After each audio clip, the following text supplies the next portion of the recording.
Hello everybody, welcome back to the farm. As always, my name is James. So glad that you're here. Gotta have the glasses on today. The sun is very bright today. So we've got some things happening here at the homestead. You can hear the dogs wrestling around, playing in the snow. We've got the boys back there, they're playing in the snow.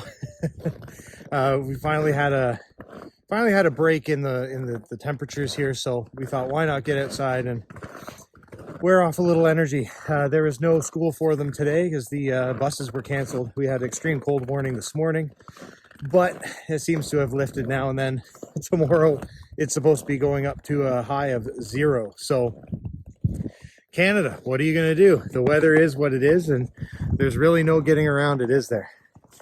So we have a couple of things on the go this winter, or this spring actually, so we need to start preparing for it this winter.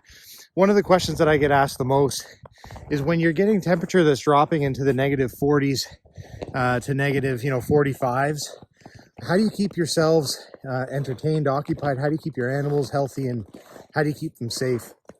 Well, let me take you on a very small tour of what we're going to be doing to address those exact issues for next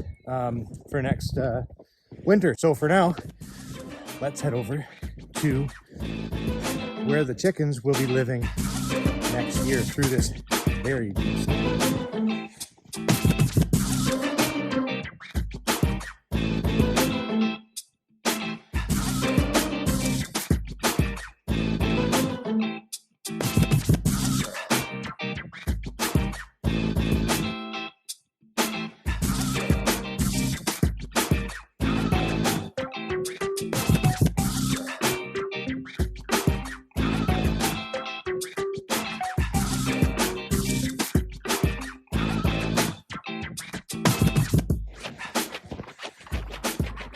Okay, so we're here.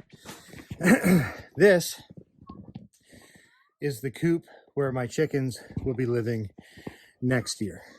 So the issues that we have, obviously, right now, this building is very old, and it's in quite a state of disrepair. As you can see when you come in, the floors are broken up a little bit. You do have this nice little entryway, and then right through this door is where the coop itself is actually going to be, and the coop itself isn't too bad. It needs a little bit of fixing up, but you can see it's a good size space. It does already have the beams for roosting, but we do have some things that we got to do in here in order for your animals to be healthy and happy, and for your insurance to be happy. You got to make sure that you're following certain rules, certain protocols. Let me get that situated here. So, all right. So number one, you'll notice that A, this space is not insulated, and B, it's not heated. There's no heat source in here currently. So number one that we need to do is we need to insulate this place. The most expensive way of doing it, obviously, is going to be using your pink bat insulation. Put that up, vapor barrier. You need something in front of it to keep the chickens from picking at the insulation and eating it, whatever. So what I came up with is basically making a straw house, essentially. Now, this isn't acceptable in all places. You really need to check with your insurance providers if you plan on having your coop insured. However, the basic idea, you can see there's a big 4x8 sheet of plywood of OSB here. Basically what you do is you take straw and hay. That was weird. You take straw and hay and you stuff it in the floor joist, or in the wall space behind a board like this, and you rely on a natural fiber like a straw or a hay to insulate the space that you're in. Of course, the pros of that is it's cheap, and you can, a lot of times source the material yourself, especially if you're already growing hay or straw. Not all insurance companies will like it if you don't plan on insuring your coop. then you don't really have to worry about it, but you are potentially liable for potential damages. So if anything were to happen, so make sure you check with your insurance company and make sure that everything you do is covered. Number two is we need to get electricity running out here. Now, we have a run coming from our house, and it wouldn't take too much to run from my breaker box that's there to run a 30 amp breaker out here. Now, 30 amps would be enough to run a small light and a heating unit. We can have an electrician do that for us, no problem. So we'll have electricity running out here. So, like our light bulbs will be working again. And then my plan would be to have a convection heater. Now, the best place for a convection heater is going to be underneath a window like this. So essentially what you're doing, a convection heater, so I know I'm kind of backlit, you can't see me that well. A convection heater, here, I'll do it on this wall over here so you can see me a bit better. A convection heater would go on the wall behind you, and it's usually a large plate, and it doesn't really look like it's doing much, but it heats up the space between the plate and the wall, creating a convection current of hot air that rises up. It grabs cold air from down below, and it sucks that hot air up, and it creates a large convection current that warms the space. And the reason you want to put that underneath a window is you can essentially create a curtain of warm air in front of the window, which will help prevent drafts and things like that. A little bit of insulation in this place, and this will be a winter-ready coop. And as I've already said in previous videos, when you're talking about keeping livestock, chickens, when you're talking about keeping them warm in areas like this where it's getting into, minus 40, minus 45 with the wind chill, you need to make sure that you have them heated, and you need to make sure that they're kept out of the wind. If you can break that wind, if you can make sure that there's no drafts, things like that, or at least minimize them, your chickens are going to be much happier, and they're going to be much warmer through the winter months. Keep in mind too that if you plan on housing chickens, goats, all that kind of stuff, if you plan on having animals like that, then you need to be prepared that they will need more water. They will need more food when it gets cold. Just like us, our bodies will consume more calories to try to keep us warm. So chickens and livestock are the same way. They're going to consume more calories to try to stay warm. So you need to make sure you're providing them with the calories, with the water. I don't know why these dogs keep following me around just so they can do that. Yeah, that's wonderful. I think I'm going to get them out of here real quick. But I do have another plan that is going to help us capture rainwater. Go on, get. There. So I have a second plan for this coop.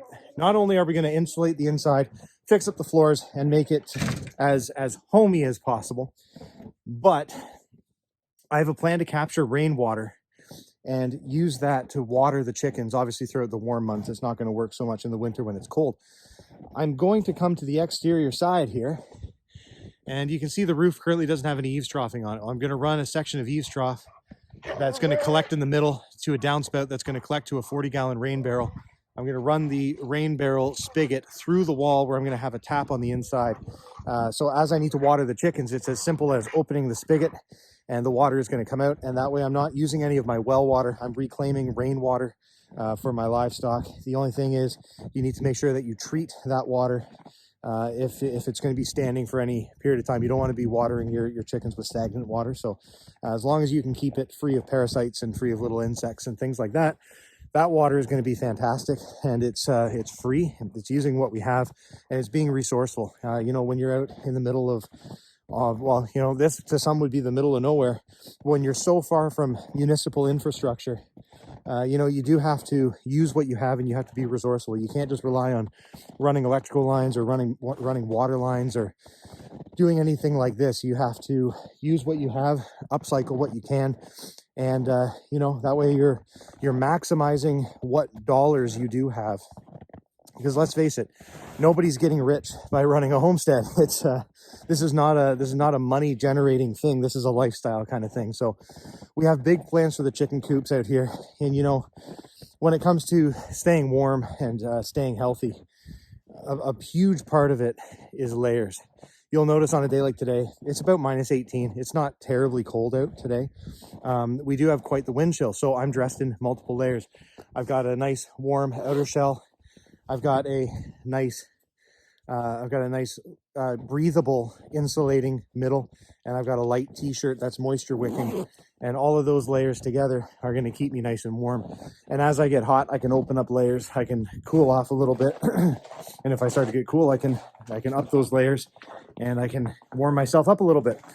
You know, and when it comes to caring for things like chickens, you know, you do have to take their comfort into account. Know the breed of chicken that you have. For example, my birds are kind of bred to handle the Canadian kind of winters. Now, that doesn't mean I can let them run around when it's, you know, -30. But we try to keep their coop warmed to about -5.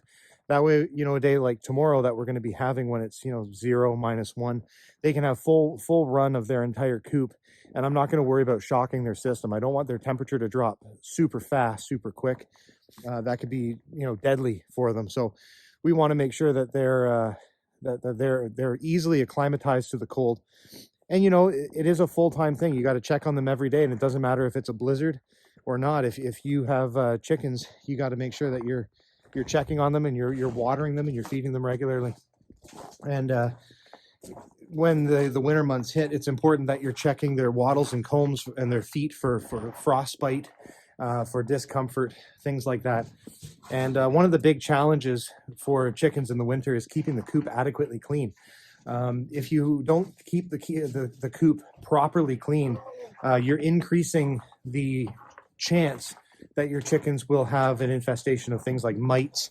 And, you know, that could lead to all sorts of little infections and problems and all of that stuff down the road. So it's important that you take advantage of the warm weather when you have it. So that's what we're going to be doing probably tomorrow. You know, for my role at the church, I've got a conference for the next 2 days, but I'm going to be carving out a little bit of, excuse me. I'm going to be in conference for the next 2 days as part of my job with the church, but I'm going to be carving out some time specifically to get out to my chicken coops, to do a really thorough clean on them, make sure I get out any of the feces that may have accumulated, make sure they've got fresh straw, you know, make sure everything is as clean as it can be while they're able to kind of walk around. Because if you let their coop condition deteriorate and you keep them in dirty conditions, well, it's not ethically right. It's not good. I mean, God made us to be stewards of his creation, and chickens are part of his creation. So we want to take good care of them and give them a good home and a good life. It can also mean, you know, a drop in egg production. If you have chickens that are stressed out or unhealthy, they're not going to be producing eggs for you. And that means less food on your table. And, you know, of course, then there's the monetary cost, because you have to go to your vet or your local tack shop, and you got to get antibiotics and topical treatments and all sorts of things to keep them healthy. So we have lots of things on the go, especially when it comes to that chicken coop. So we're hoping we can it'll probably be a 2-video series, maybe even longer, of when we start renovating that building. But that is going to be their permanent home. They're going to be living up here full time, and then where they're living now is going to be converted into goat pens, and we will have our goats living down there. You know, we just had a report not too long ago of confirmed mountain lion sighting nearby. So we need to be taking that into consideration. You know, whenever the dogs are outside, we always keep an eye on them. We don't just let them run around the property, you know, at least not without knowing where they are. Now, they're big German Shepherds. A mountain lion isn't going to mess with both of them, but chances are they would tree it and be causing a riot, and I know what was going on. But we want to know where they are, especially at night. We don't want to just let them run around at night and, you know, end up being attacked by a predator. So we got to keep an eye on our dogs, but it also means that we may need to start getting some livestock guard dogs. You know, I'm talking about Great Pyrenees, breeds like that, with the sole intention of them living with our goats and keeping them safe and protected from, you know, all manner of predators. So we've got a lot of things on the go, but you know what? In southern Manitoba in the winter, it's just a fact of life that it's going to get really cold. And you know, a winter like this, it not only gets really cold, but it gets really snowy, and sometimes you're not going anywhere for a little while. So We do what we can. We we dress right for the weather. I just did a video on making sure that you have your car properly stocked, and just some safe winter driving tips for you. That should be going live hopefully before this video, but if it's not up yet, it'll be up soon. So have a look at our channel for that as well.